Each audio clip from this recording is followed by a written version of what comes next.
Welcome to the Grief Pie podcast. This is a show where we motivate and inspire men to share their grief one bite at a time. Thanks for tuning in and adding your voice and stories so that we can all heal and find joy together. Now, please welcome your hosts, Gary Scott and James Rafter. Hey guys, it's Gary, and welcome to another episode of Grief Pie. Two guys sharing grief one bite at a time. And as always, the number one man of all podcasts on this planet and every other planet, my buddy, Jim Rafter. Mr. Rafter, how are you today, sir? We're good. We got no clouds. We got no rain. We got sunshiny beaches. So we're all good here in the hood. How are you guys there in the dunes? Oh man, life is good. Life is good. So we've had some great feedback on the stuff we've been doing, and one of the things people have been asking us is, who are these knuckleheads, and what is their story? So we thought today we'd give people a little backy poo poo on you and me, and so I thought, why don't you fire it off? Who is the infamous Jim Rafter, and what's your story? How'd you get here, man? I agree. It's time to let people know really who we are. We talk a lot and babble a lot, and we're not professional. We are not professionals, but we have history. And I think it's important for folks that are going through grief, tragedy, whatever, right? That they've got to dwell back into who they became, who they are, right? And remember that kind of stuff. I mean, that's one of the things that has really helped me over the last 2 years, 3 years, is how did I become who I became? And I don't know if that's really good English, but it's the best I can do for an idiot. So we'll talk about that. We'll let people know who we are, right? I will not give you my social security number. No, you're not going to have the SSN. Negative. You can have mine. Did you know back in the day, on your dog tags in the military, had your social security number? Really? Yeah. That was a good idea. Was not, was not a good idea. So my name is Jim, and I grew up poor white child. No, I grew up in Fullerton. I was trying to do the Steve Martin reference, but grew up Orange County, Fullerton, Brea. Had an amazing mother that really set the tone for how I've dealt with everything the last few years. Unfortunately, she died 30 plus years ago, 1994. So I've had to do this without her, but I also have a couple of amazing sisters that keep me grounded, amazing kids, now grandkids. And it's been a journey through, me being me. I tend to be a little bit of a, I don't even know the term for it, just a crazy person, I guess. I joined the military because my brother said I wouldn't do it. So the next day, I went to a Marine Corps recruiting office and signed the document just because my brother said I wouldn't do it. So, and I've been thinking about this the last few days, because I've always had, since I've been a kid, anxiety and panic, right? When I was a young child, 4 or 5 years old, right? My hair fell out. I threw up all the time, and we talk about me throwing up anyway. But that's happened since I was you know, a toddler. Um, you know, I had to wear, at, again, most people aren't old enough to remember, but I had those shoes with the braces because your feet were all cricketals. Yeah, I had to wear those as a toddler, to square it up. Um, so I've always had that um panic anxiety kind of stuff. The one thing I want to impart on everybody is the one thing I learned over the years is not to have fear. You can have anxiety, you can have panic attacks, but you have to learn how to get through them in whatever way. Um, but don't ever be fearful of doing anything. It's kind of like we talk about, we dive when I joined the Marine Corps. Um, I was never fearful when I was taking Jen to chemo. I was never fearful, but I did have, anxiety and panic. And that's just been the way I've been forever. Um, when I went to high school, right, I was never fearful.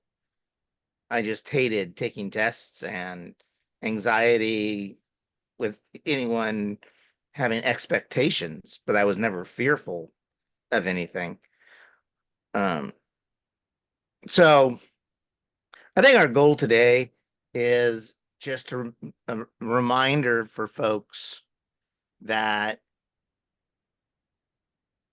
don't be fearful, but understand and manage your anxieties. Because again, mine go back to when I was 1 year, 2 years old. So, how about you?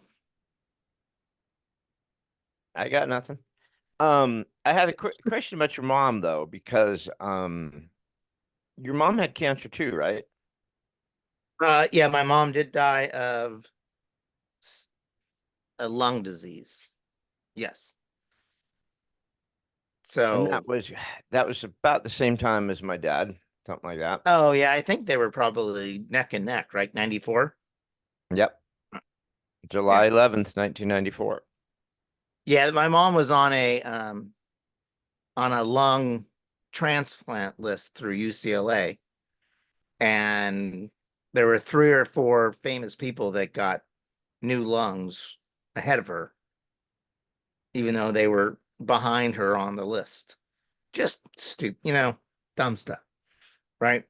Because she wasn't rich and famous. She was just the mom. And then But I but before and then you had a brother who passed too. yeah. So my little brother struggled with a lot of anxiety and panic issues.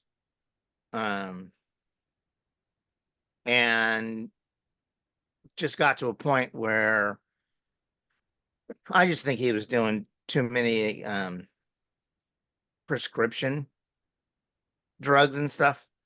Um, and ended up um dying by himself in his garage.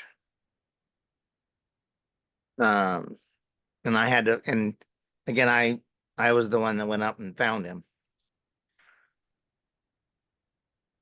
But again, that goes back to anxiety and stress and not fear, right? So when I had to go to his condo to see what was going on, I didn't have the fear.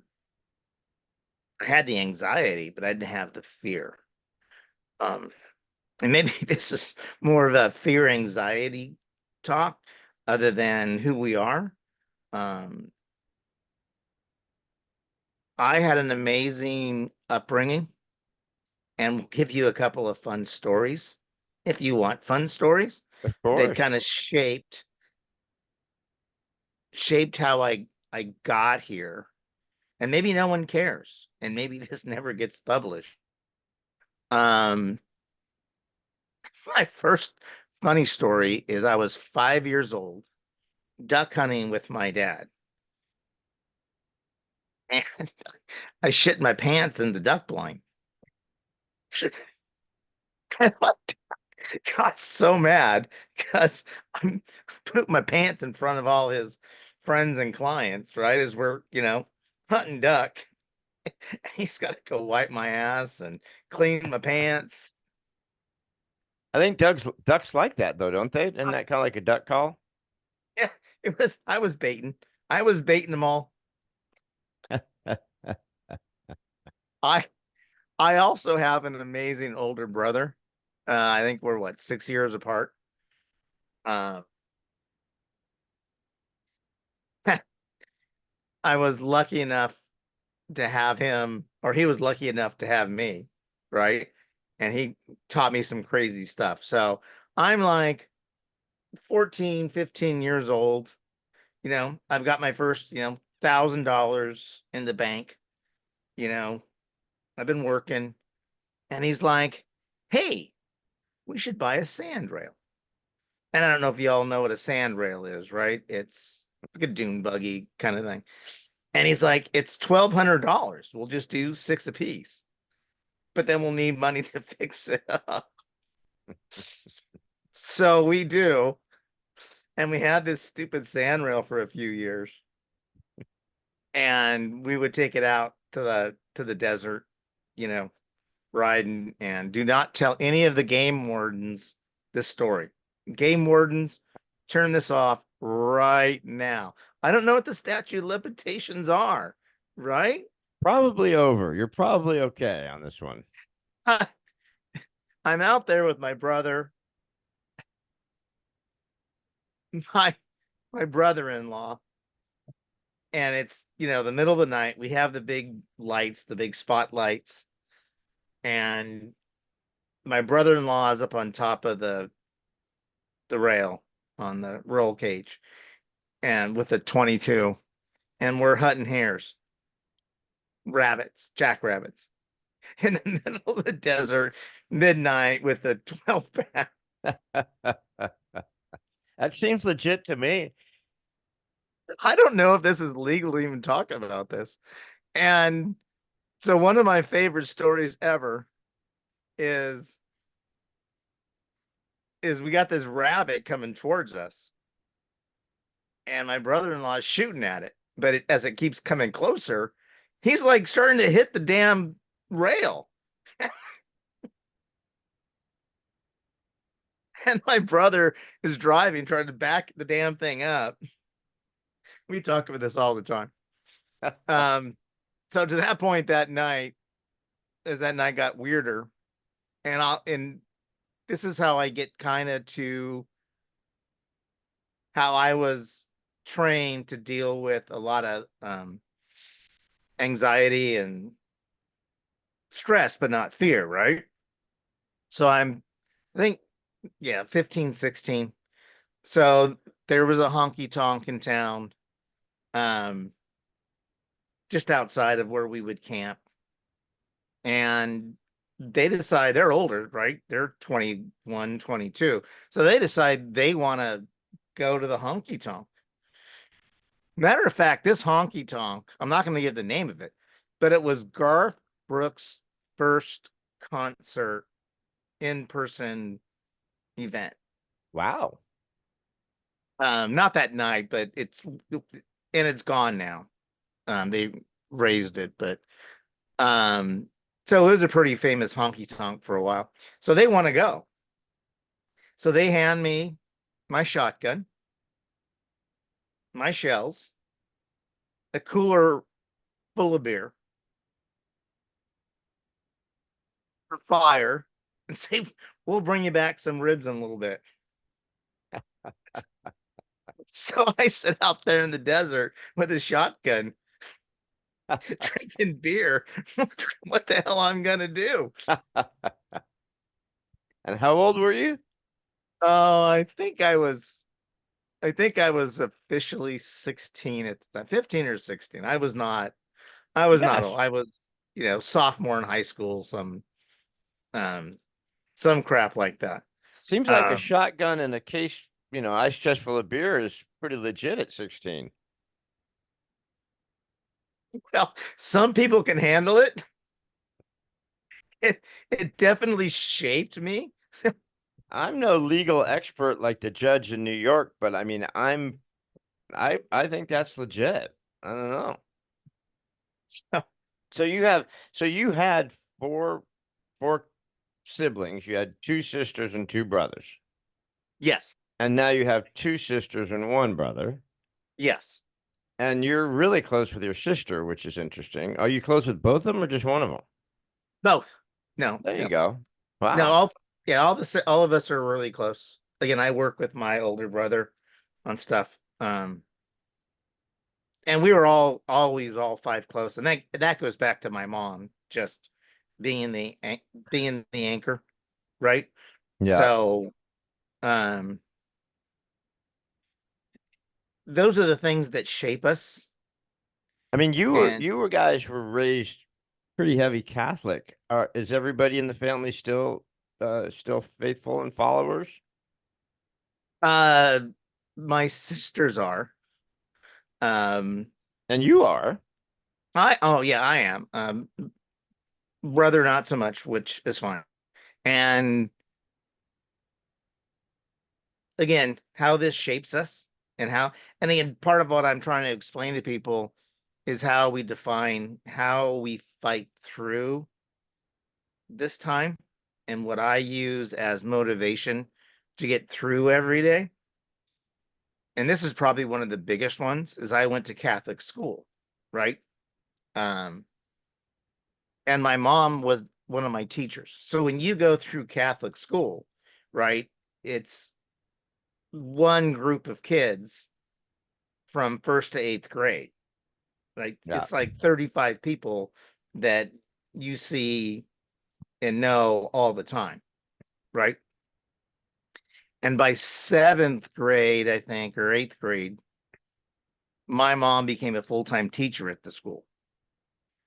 And she would teach some of our classes. So if you want to toughen yourself up a little bit, you have your mom be the teacher. Now, did she hit you with a ruler like the rest of those crazy nuns? But I definitely the nuns on it was only the nuns that used the ruler. My mom just used looks and test scores to keep me grounded and not allow me to be the class clown. So, Yeah, sometimes a sharp look is a lot worse than a ruler to the so knuckles. if anyone wants to know how I got toughened up, my mom was my teacher in seventh grade. So, So now your Uncle Jim now. How many nephews and nieces do you have? oh, a zillion. Um, we've got lots of the nephews and nieces. My favorites are what are called their kids now, right? Because all my nephews and nieces are in their 40s and late 30s now, Wow. right? Most of them. There's a few younger ones that are coming up the pike, but I love um their kids, and I'm grunkle to everybody, which is granduncle, right? And I love that, right? Matter of fact, this morning, one of my nephews texted me after I sent out that write up that I did last night, and he's like, "Hey, the boys, the boys missed you. They want to know when you're coming back up to see them, and they're only 700 miles away, so I can get there fairly quickly. Can you? Oh Jesus, um, but I love that. When they moved into their new house and they have a beautiful home, big yard. Um, First time I went up there to see them, I built them a wiffle ball stadium.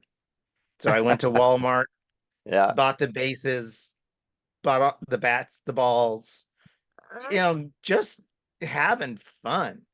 And this is all post Jen dying, right? This is all how I dealt with um the loss.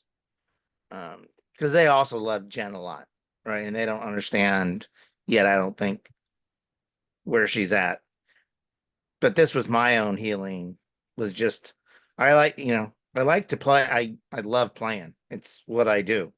Um, it's my coping mechanism. Um, Now your dad's still around. He's what, 94? How old did you say your dad was? 92? What is he? he now is gonna be next month 94.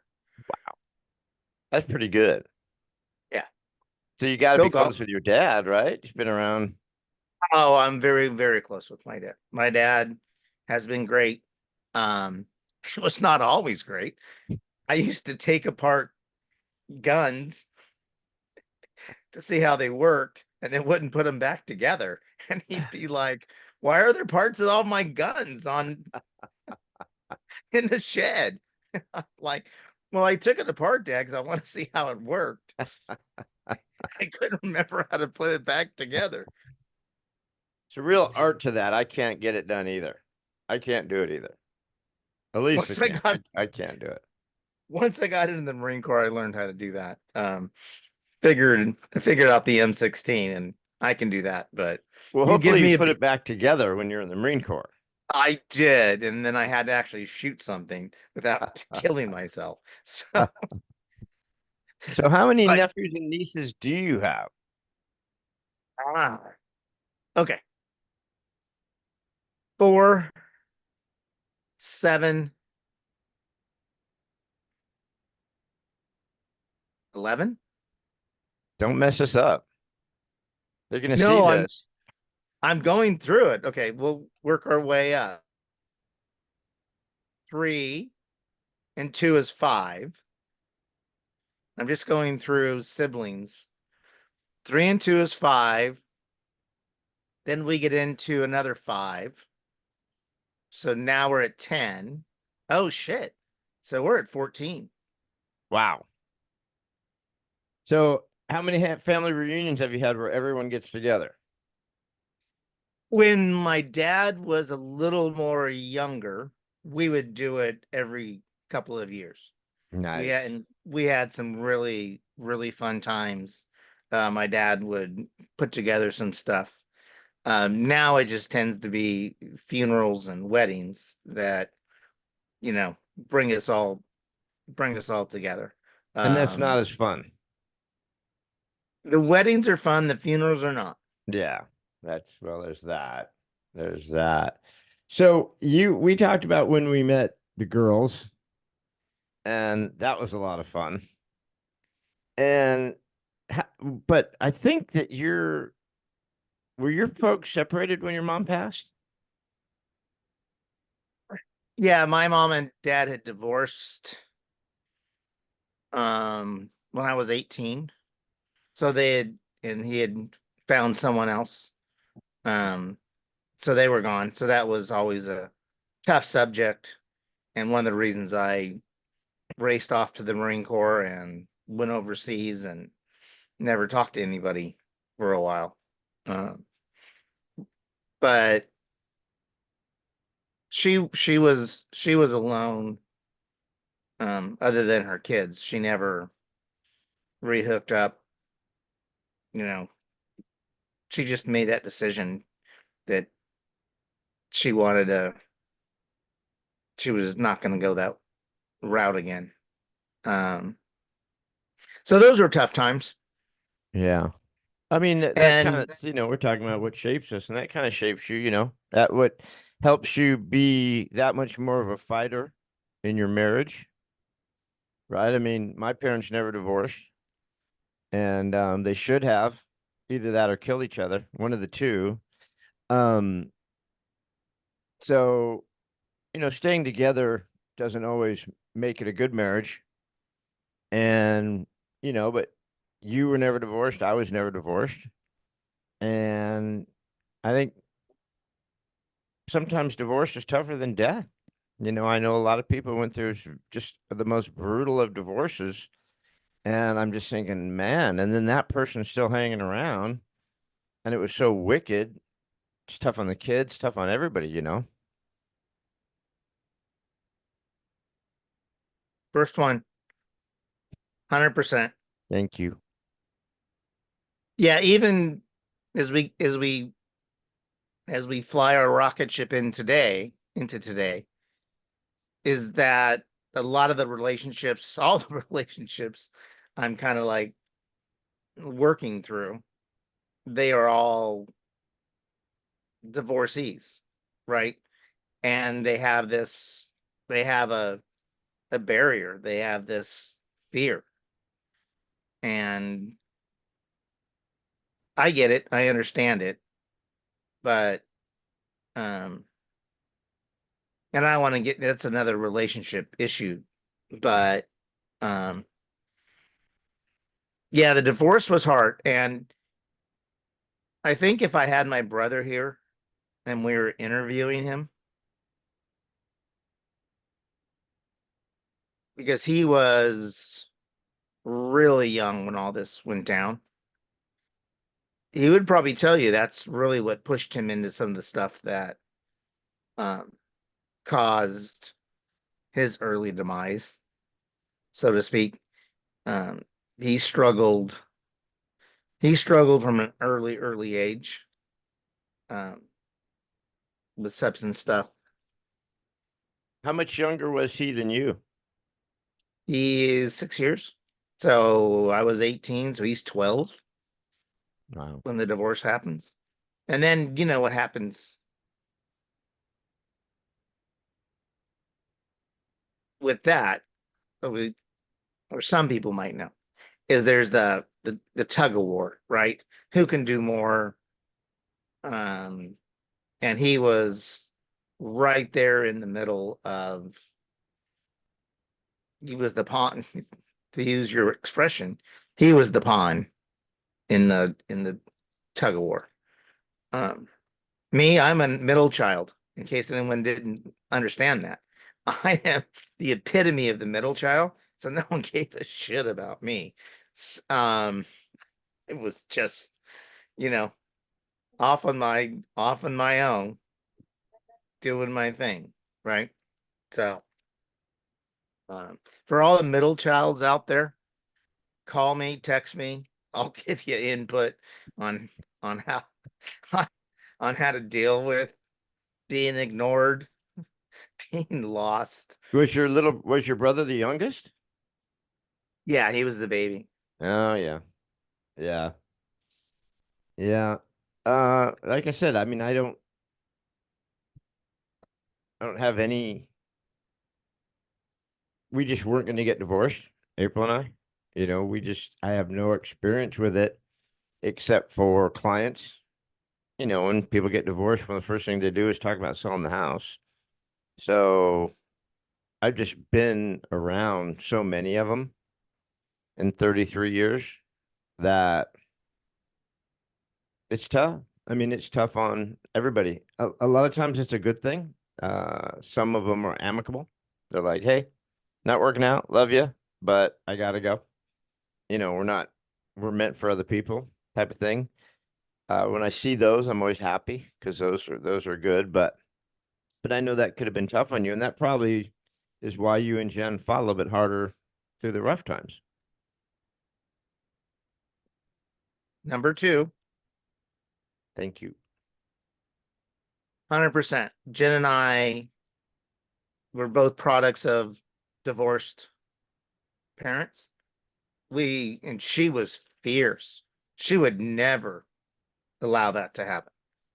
We fought tooth and nail to get through every moment where we could have gone different directions. Um, so again, bringing that back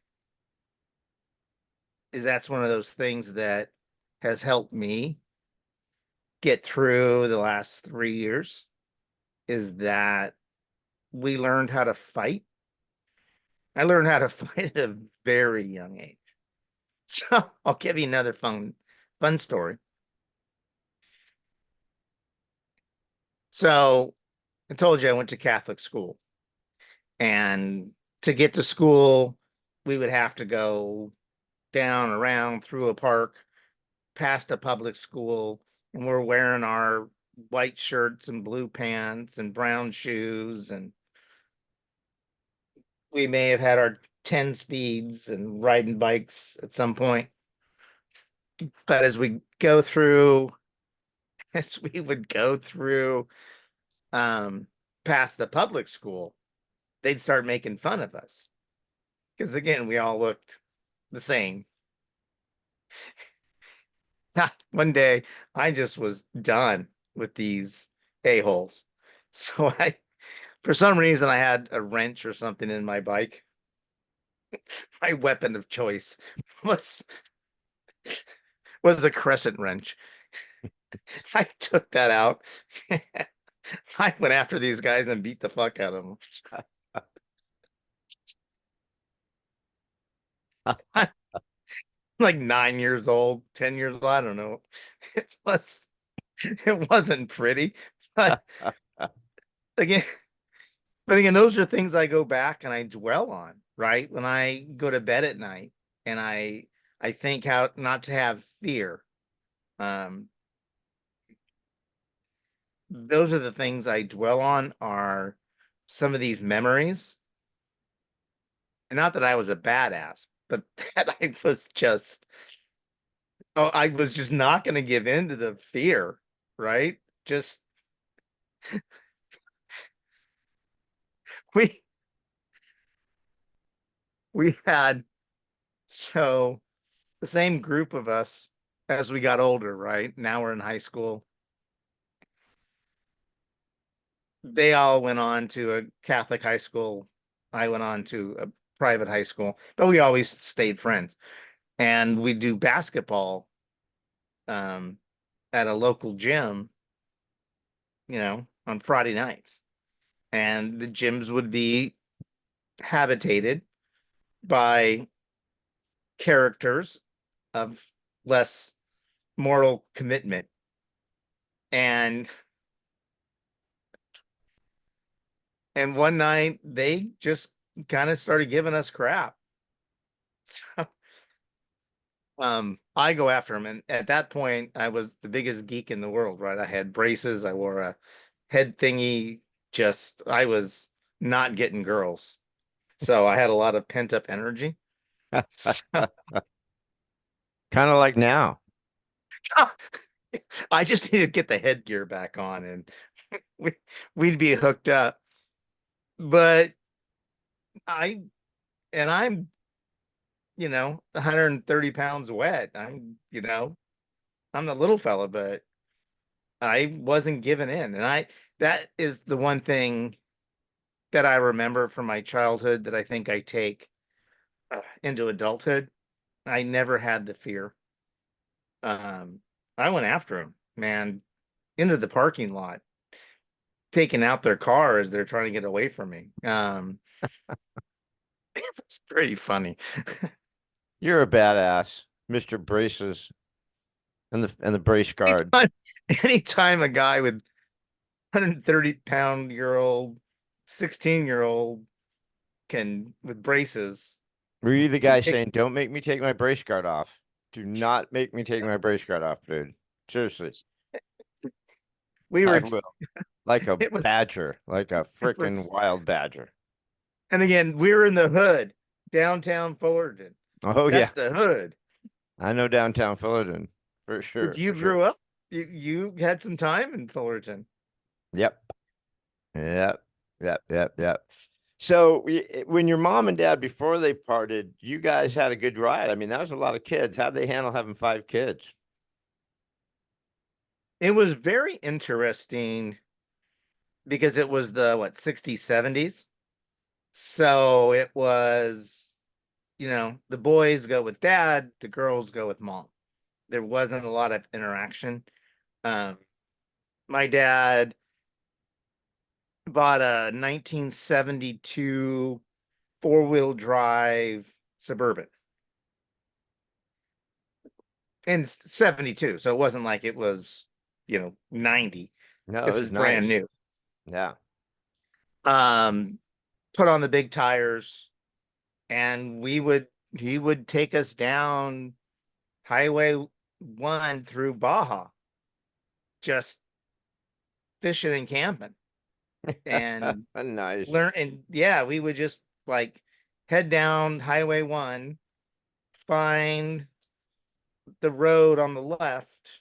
There's actually not even a road, it was just a wash to the bay where he wanted to go because he had done research or whatever. And yeah, we'd spend days on the beach without anything, Kind of like you're dry doing camping. now. Well, I have a generator and water and And a dog.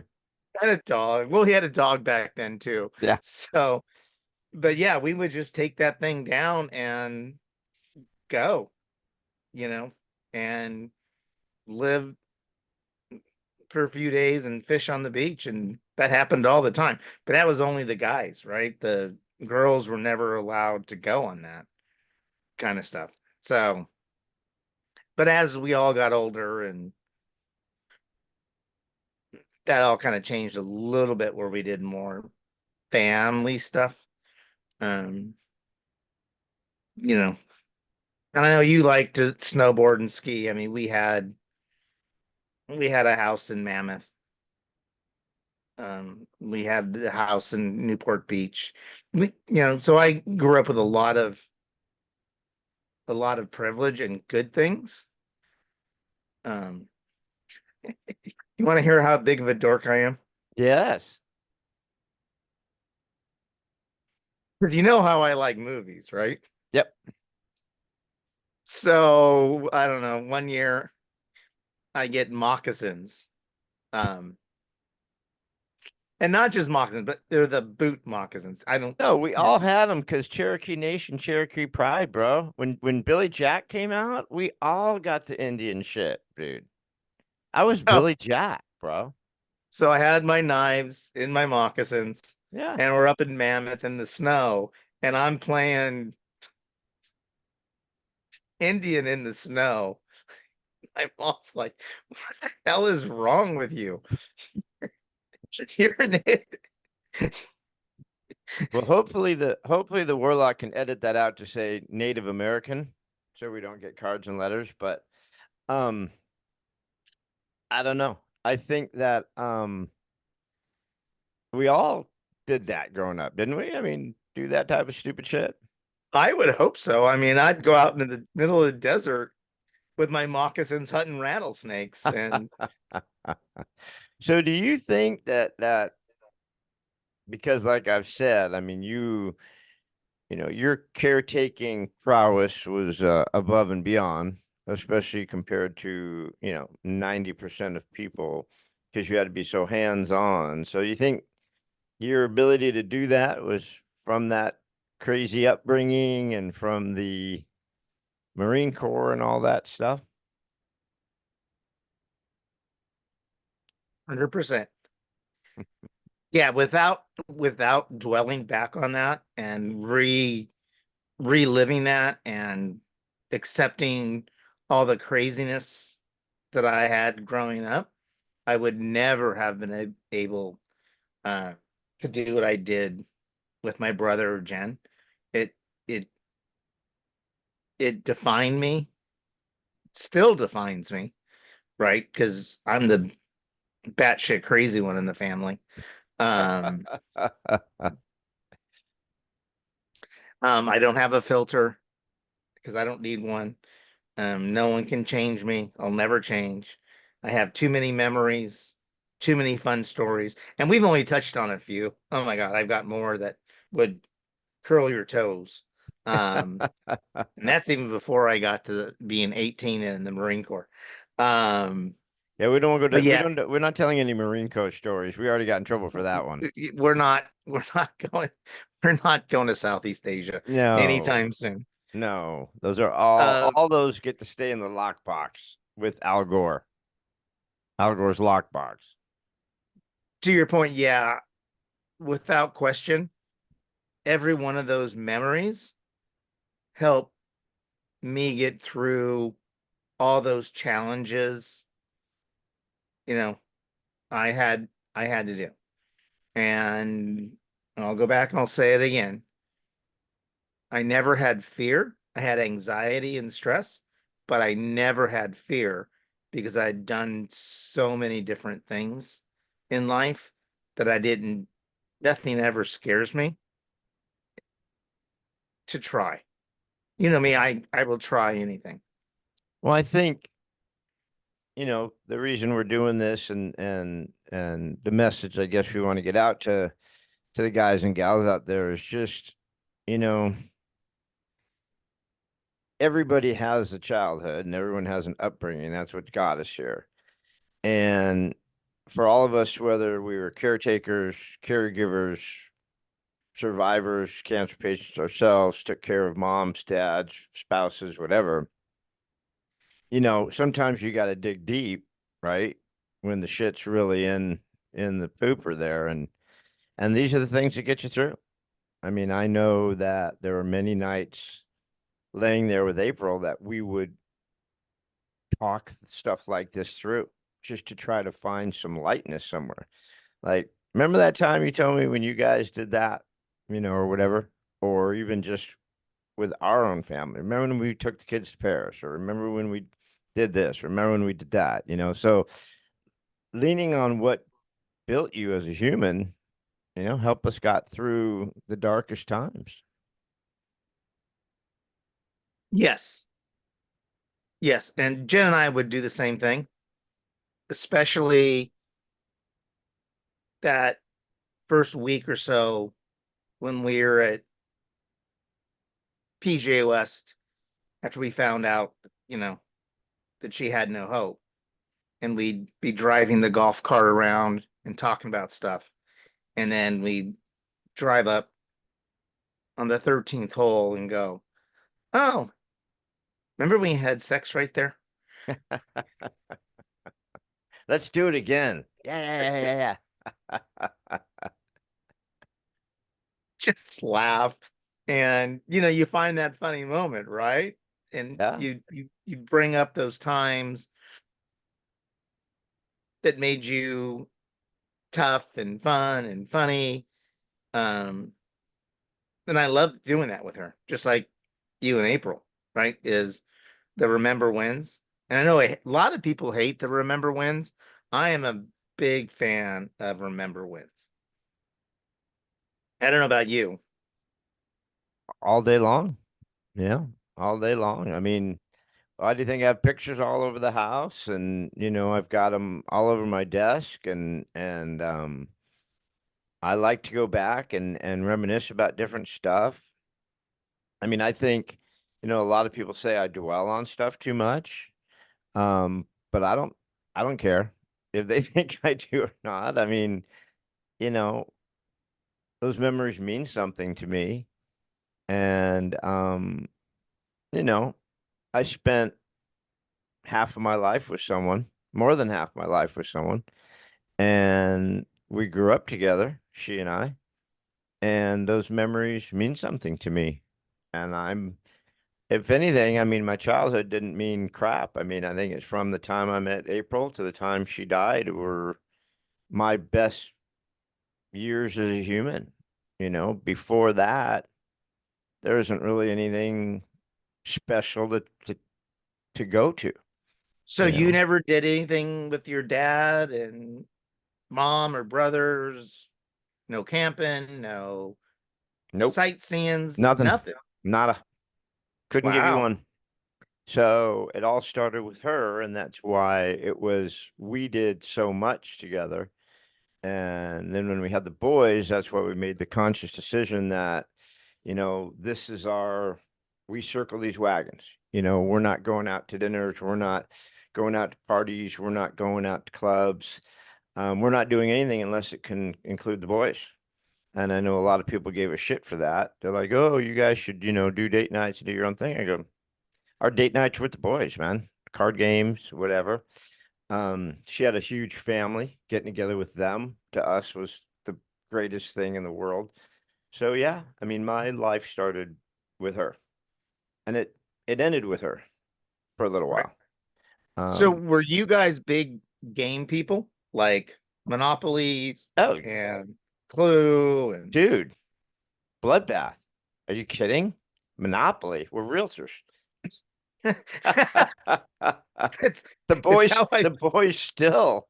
I mean, they're still buying properties like we were playing Monopoly. I mean, oh no, no, it was cutthroat. Are you kidding? And I got Zach at 5 years old, like threatening to evict you and mortgage your house. I mean, it's like, no, man, risk. Zachy and I would have like 5 day long risk matches, the game Risk. You ever played Risk? dude, I would kill you in Risk. No, It no, would bro, seriously, dude, you'd be annihilated. You'd be Venezuela within like 5 minutes, bro, on that. But I mean, all of that, like poker, we taught the kids to play poker as soon as they could count. Um, all that shit. Chess. I played chess with my boys. Yeah, so my life began with April and ended with April.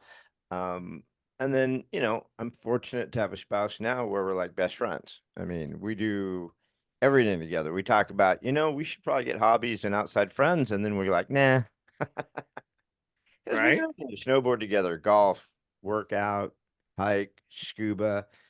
It's like, and that's kind of like the relationship I like because that just works for me. So, but anyway, so that's it's kind of where we're going with this is more just a little flashback on who we are a little bit, um but also the foundation, because it was the foundation that helped us get through. There's a lot of people who don't make it through real well of what we went through, and I didn't. You're doing an exceptional job. I know you give yourself a lot of shit and you give yourself a lot of grief.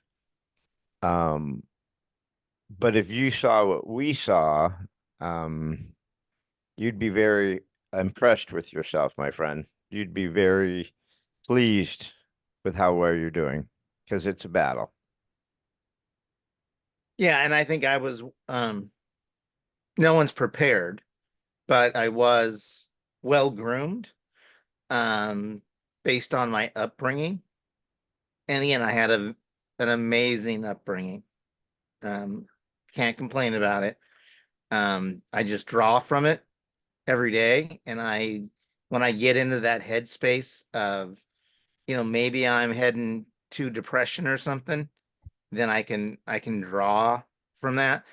Again, when I write, like what I wrote last night, I'm drawing from my mom. That's just coming from that dumbass seventh grade teacher that Well, we're hoping that you're going to start posting those so that other people can see them. Um, I mean, I think it'd be good to put that on the Grief Pie site. yes. Um, but anywho, well, guys, I mean, I think if there's anything we could take away from this, I know what I could take away from this is, whatever gets you through, dig deep, whether it's the childhood memories, whether it's the memories that you had with the person that's sick, whether you're a caregiver or just on the outside looking in, maybe it's a situation where you can't be a caregiver.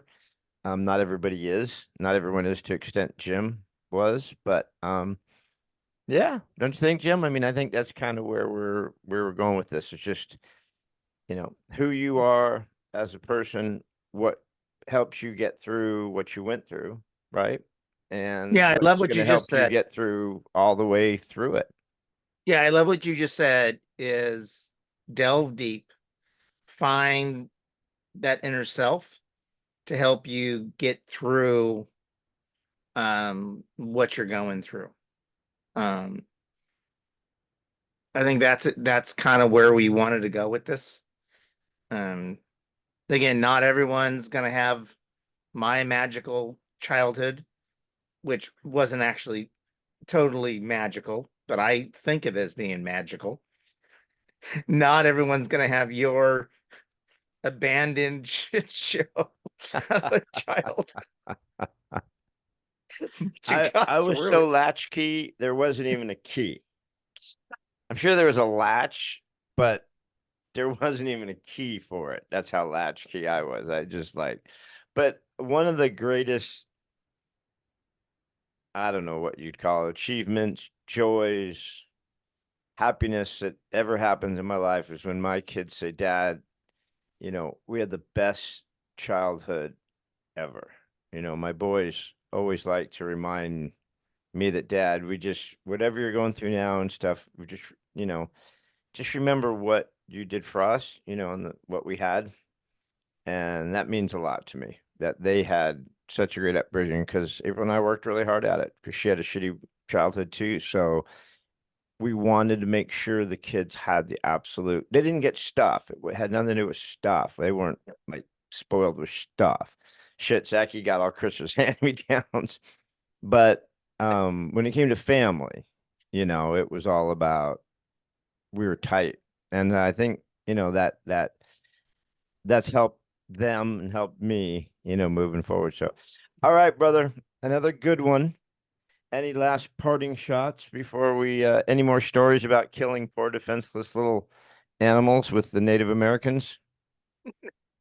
I will not bring up any more shooting.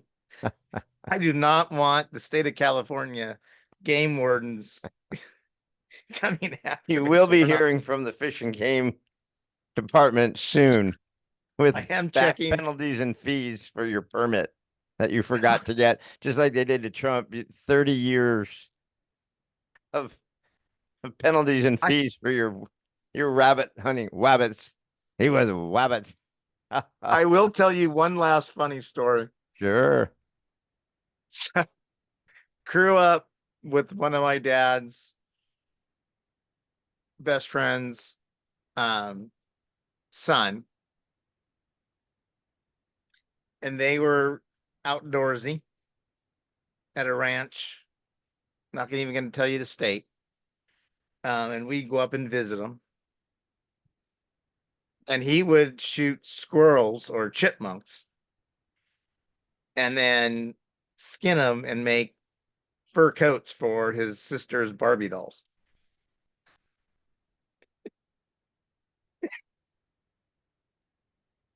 Dude, Truth to God. I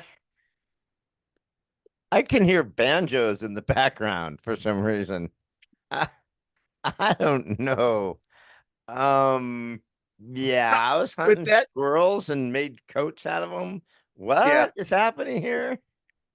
I don't even know what you want to know what you did with those Barbies when no one was looking. I mean, this whole thing has gone off the rails. Little Barbie So, fur coats. Do you know PETA is going to contact you in about, like the next 15 minutes? yeah, I'm thinking there's going to be like a designer calling me right now and going, oh, how do we do that? All right, So, muskrat love. love you. Muskrat love. All right, let's All get this thing right. out of here. It as always, it's gone off the rails. It's time to kill this like a squirrel. Beat this like a chipmunk. All right. So I love you, my brother. Thank you for another episode of Grief Pie. We are two guys sharing grief one bite at a time. And please subscribe, like, share, download, do whatever you want to do. We really don't care. Just don't harm any more chipmunks and make little dresses out of them, because Yeah, we told that story. All we're right, I out of love here. you. Love you. See ya. This has been our weekly broadcast. Brought to you by the Grief Pie Podcast Studios. We can be found on all the popular podcasting platforms. Remember to like and subscribe and to hit that alert button so you don't miss any episodes. Thanks again, and until next time, treat yourself gently and don't bite off more than you can chew. Healing is a process.